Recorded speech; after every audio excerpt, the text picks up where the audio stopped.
Ile suafa o le na soifua mai I le nei aso. O ia lea na whaatono e lea tua, e whai ma whai whaalinga o luna suafa.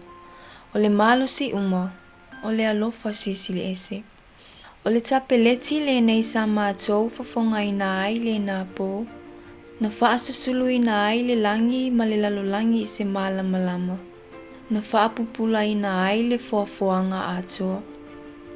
Amu ia lava oe, le pō oe.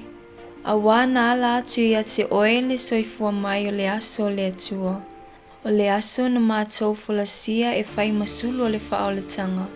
Mo tangata anu. O lo o alala ia ai o suafa uma. O le ipu o le manu malo. A e na malo I tau sinionga le whawawau. Ma le tae ao a fua. O le oli ma le fia I le fofoanga atua.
We are drops of one ocean. Of one ocean. We are waves of one tree. Of one tree. Come and join us. Come and join us in our quest for unity. This students' class it's been running for 10 years now in the neighborhood of Litava.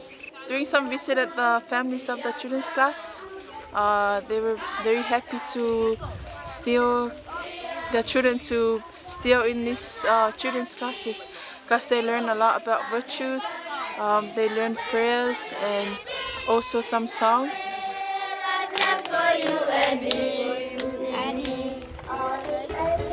Okay, do ya uia wa leanga fia fio o maku ai ku mai nga ya la ko fa nga fo I e wingal por kala mingi po le o mai ro pa ki ngo wa fai mai ala ko I wa ke de swingo nga ya la ko fo fa nga ai me sia de ure pe a makanga e o dia o nga fo dia We are drops of one ocean. We are waves. O te maiti, o olo au pito I tau tele ia I tu tono o se whaangapo tono. A wāwa ia I la tau le wha moe man wha mau wha I longa o le lumana. I le sila a tangata Bahai. O lea o ina wha lea nganga o te maiti. O se au nanga pito sili o na tāua ma le tau le leia. O lo wha mao nia I tu singa al wha tuanga Bahai. O lea o ina wha lea nganga o te maiti o le whatu lea o se Paul Kalame wha lea o onga. E ulu whale atu wai mo le wha ea ina ma le whiliwa ina o lea nganga o tangata. With the power of the name. O le manurau ti o nea o ngā te maiti. O le awhi soasoani I le mawaina o anga waa wha lea nganga ma se a mionga tau sa ia. Ina ia wha lia mata ua o lo nā tia I tutonu o I lātou.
sea lamb and the British star.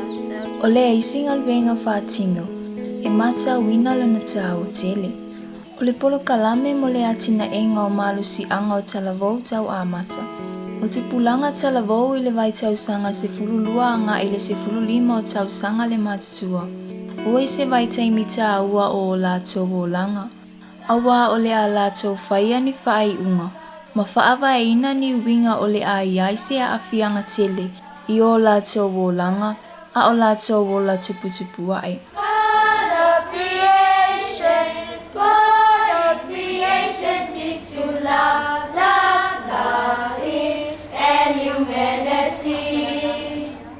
O le nei whatinonga, e fisoasoani mo le atina e ina o anga wa a whaaleanganga, ma whaale ma whau ina ia whaalele ia ai o la tau wa ainga whaaleanganga, ma whai ai ni whiliwhilinga sao ma le ami o tonu.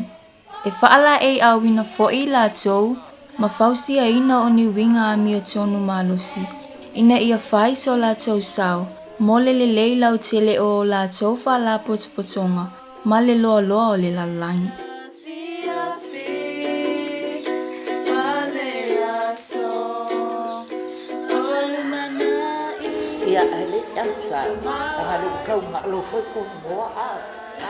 This is our junior youth group here at our primary school. We discussed with the principal and she agrees for us to carry out the program for year 8 and year 7 students of the primary school. So for the year 7 students, they start with the process of confirmation.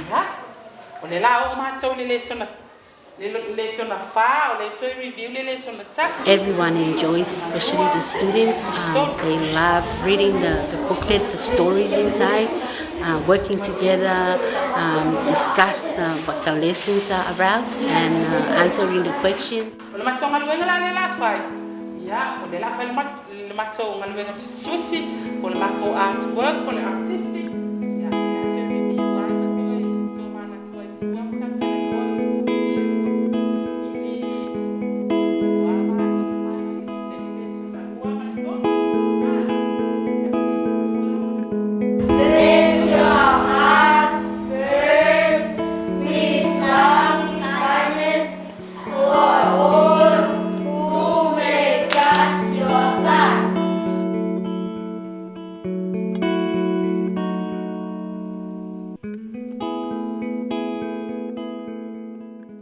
E whaawaina se li o suesuenga. Pe a poto whaatasi ni wo, mo le suesueina o tusi whapitoa. I mata upu ese o lo whaawaina I tusinga pahai.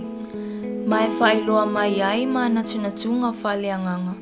A toa male malamaanga. E maua mai pe a whaaliliu a o ngā Bahá'u'lláh, ininga yoinga.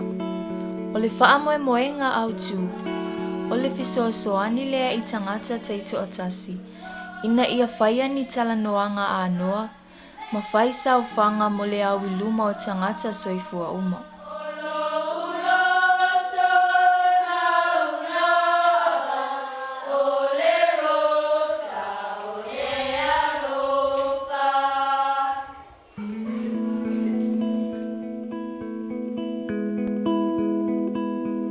O le whaatino ina o mawhtanga te talo, o se waenga tā ua I leo langa tā puai ua masani ei a inga o Samoa.